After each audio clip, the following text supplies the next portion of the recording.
Long before Beatlemania took over the world, and long before the names Lennon, McCartney, and Harrison were etched in the halls of music history, there existed a scrappy teenage skiffle group in Liverpool called the Quarrymen.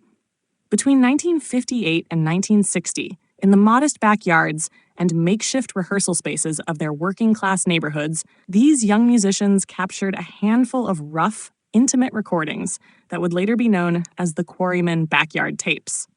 These tapes serve as some of the earliest sonic evidence of what would soon evolve into the Beatles, arguably the most important band in the history of modern music.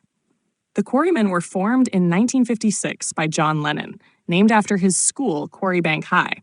The band started as a skiffle group, a popular British genre that fused jazz, folk, blues, and early rock and roll, typically played with inexpensive, homemade instruments. By 1957, Paul McCartney had joined the group after being introduced to Lennon at the Woolton Village Fete. A few months later, George Harrison, just 14 years old, was brought in by McCartney, and the core of what would become the Beatles was unofficially in place. The Backyard Tapes are not studio-quality recordings. They were never intended for mass release. Instead, these lo-fi, raw sessions capture the boys rehearsing in casual settings: bedrooms, kitchens, and backyards. They provide a rare and unfiltered glimpse into the earliest chemistry between Lennon, McCartney, and Harrison.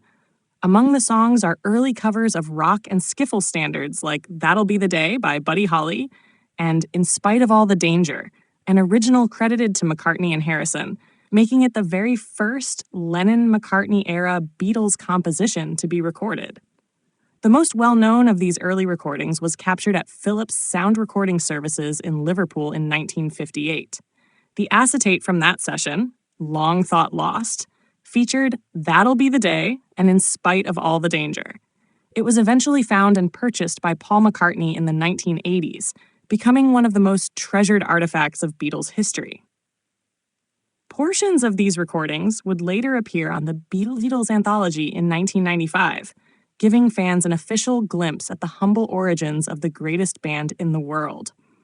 The rest of the Backyard Tapes, however, are more obscure. Passed around among collectors and archivists, their authenticity often debated. Yet even in their unpolished state, these fragments carry immense historical weight. They capture the moment when raw talent met youthful ambition before record deals, fame, or even a solid band name. These tapes are filled with mistakes, laughter, and the awkward moments of teenage boys learning how to harmonize, how to play together, and how to find their voice. For music historians, these recordings are invaluable.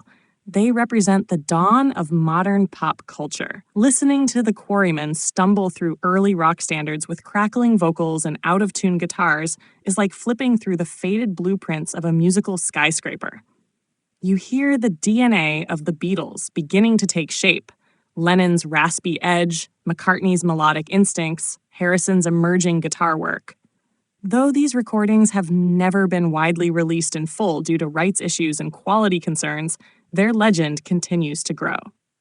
They've become sacred relics for Beatles fans, evidence of the lightning-in-a-bottle moment when a few Liverpool teenagers unknowingly laid the foundation for a cultural revolution. The Quarrymen Backyard Tapes are more than just bootlegs or curiosities. They're echoes of a genesis, whispers of greatness before the world was ready to listen. In every fuzzed-out note and offbeat strum, you can hear the sound of history being born, quietly, imperfectly, and brilliantly.